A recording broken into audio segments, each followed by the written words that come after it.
Okay, let's talk about support for your plants.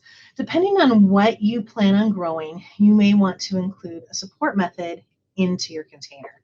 So we see this small one on the left and some larger ones on the right. Different plant habits have different needs. Inside or outside, some plants need support. So in this picture, you can see some outside support for vining plants in the kind of right bottom there.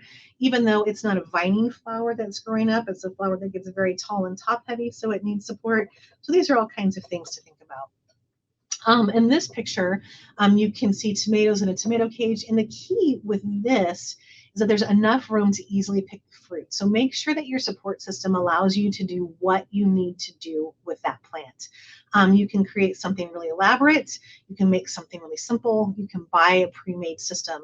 But like, for example, if you were to wrap this in something like chicken wire or a hardware cloth with really small holes and it was time to harvest, you wouldn't be able to get your hands in there to pick. So make sure that whatever you choose for support allows you to do what you want to do with that plant. Okay, let's talk about light requirement. In many cases, the best place for a vegetable or flower garden is the south-facing side of your property or building.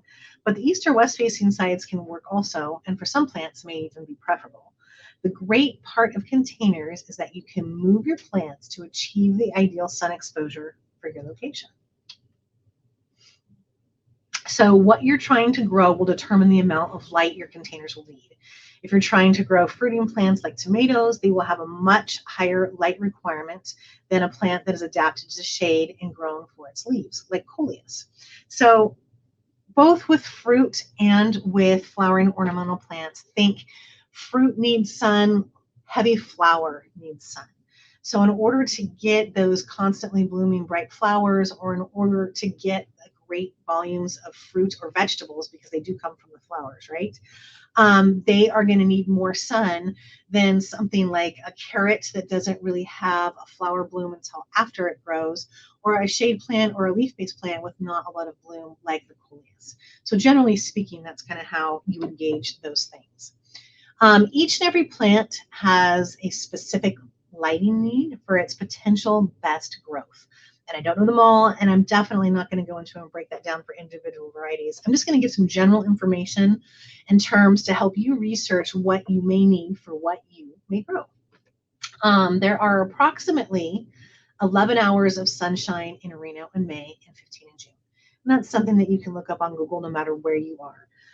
If you are growing indoors, your containers will need to kind of mimic that light pattern if you want to mimic that kind of growing culture for what you're growing indoors.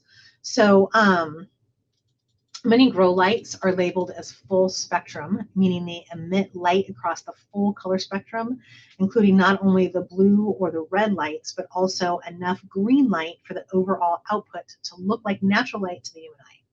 And while plants primarily use blue and red light, research suggests that some species perform best with full spectrum lights. As a general recommendation, choose a full spectrum grow light. And you can see here on the slide, the blue light is for the vegetation stage and promotes growth.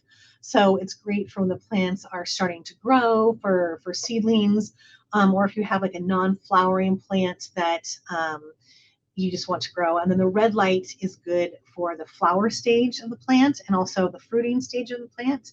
But if you get a full spectrum light, this will cover both of those, and you should be able to have both. So the light requirements on the slide here that you see are for starting seeds indoor.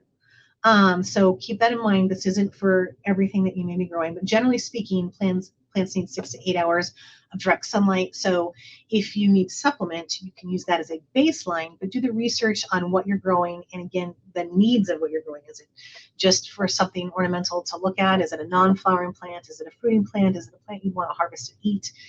So you'll have to figure those out. Here, for example, we see container plants thriving in an office with supplemental light purchased online. If you have heavy containers, you can place these lights on furniture or put them on a plant dolly. If the plants need to move within the season, from one side of the room to the other for sun exposure. Just keep in mind that the shade from overhangs and buildings or furniture will decrease the total number of hours the container receives light. So without enough sun, there won't be much vegetable, fruit, or flower production. Sometimes without enough sun, the plants don't photosynthesize properly and they start to turn yellow because they're not getting enough nutrients. Again, research your plants, follow the sun. You'll be able to see patterns if you're having stuff indoors in the same areas. You'll notice that. So when you're purchasing a plant, often it'll say low, medium, or high light needs. So for indoor light requirements, most plants are categorized as low, medium, or high. And this is different than light outside because it is coming in to the plant through a window or from a different source. So generally speaking, light sources include full sun, grow lights, windows with screens, dirty windows, because I'd like to say that I always wash my windows, but let's be real. And then incandescent or fluorescent light bulbs. So these are kind of the areas where they get their lights. So generally speaking, if a plant says that it's low light, it's more than 8 feet away from a window or close to a north window. If it's a medium light, it's 4 to 8 feet from a south and an east window, and it has no direct sun from the west windows. And then highlight is within 4 feet of a southeast or west facing window. Little caveat here though, be careful with direct light coming in through a window. Just like in your car, that window can intensify the light and the heat. And so there is a tendency for plants to burn through a window. So make sure that you're paying attention to that as you place your plants or as you're choosing your plants for that location. So what do you do when the light in your home is not ideal? You can make some adjustments to the plants to make them happy. The plant shown in this photo here is growing towards the light, which has made it unbalanced and lopsided in its growth.